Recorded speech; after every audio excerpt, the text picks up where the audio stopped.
Anaïs Capellini, le leader nord-coréen Kim Jong-un a clôturé hier le congrès du Parti des travailleurs. Il travaille sur sa succession avec une héritière qui semble déjà désigner sa fille. Oui, si Kim Jong-un est le soleil de la Corée du Nord, sa fille Kim Yoo-ae est l'étoile du matin. Regardez bien son visage, retenez-le bien, parce que c'est cette fille de 13 ans qui pourrait devenir l'une des femmes les plus puissantes et les plus craintes du monde. C'est bien elle qui pourrait succéder à son père. Pourquoi on le dit? Parce que dernièrement, elle suit son papa sur tous les événements.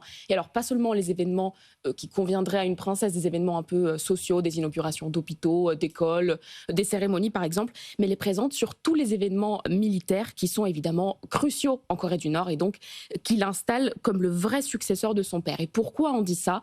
Vous savez, en Corée du Nord, tout est pris d'un voile de mystère. On n'a pas beaucoup d'informations sur tout ce qui se passe en Corée du Nord. Donc la seule manière d'analyser ce qui se passe, c'est d'avoir les images du régime. Et alors nos confrères du Nikkei Asia ont sorti une enquête absolument passionnante dans laquelle ils ont analysé 14 000 heures d'images de la télé nord-coréenne et on voit que désormais elle apparaît sur l'écran presque autant que son père, alors qu'il y a 3 ans, elle n'apparaissait presque pas à l'écran. Aujourd'hui, un Nord-Coréen, s'il allume sa télé, il va la voir 25 jours par mois sur 30. Donc quasiment tous les jours, il va se retrouver à la télé avec l'image de la petite Kim Yoo-ae qui a 13 ans. Mais on ne sait pas s'il a d'autres enfants.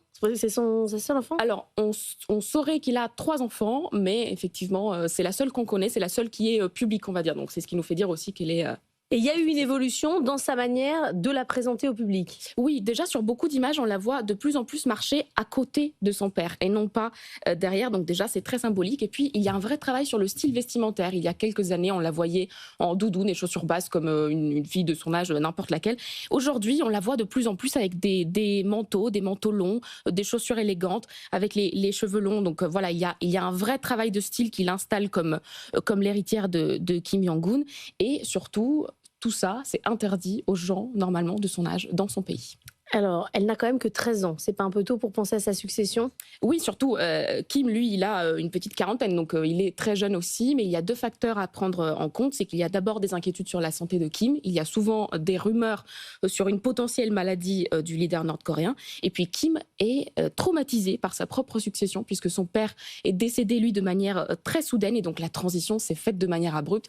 Il veut évidemment l'éviter, sans compter que Kim Jong-un est une femme, évidemment, et que la Corée du Nord est un système absolument patriarcal.